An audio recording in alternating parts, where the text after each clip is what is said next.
We recommend that all our perpetual pits are energized at the start of every shift, and after the pit has been used in an incident.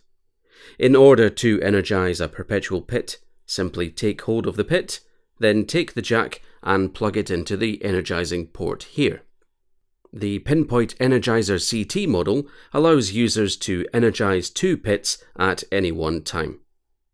Once plugged in, simply touch the pad on top of the CT station and the lights will start flashing during the energizing process.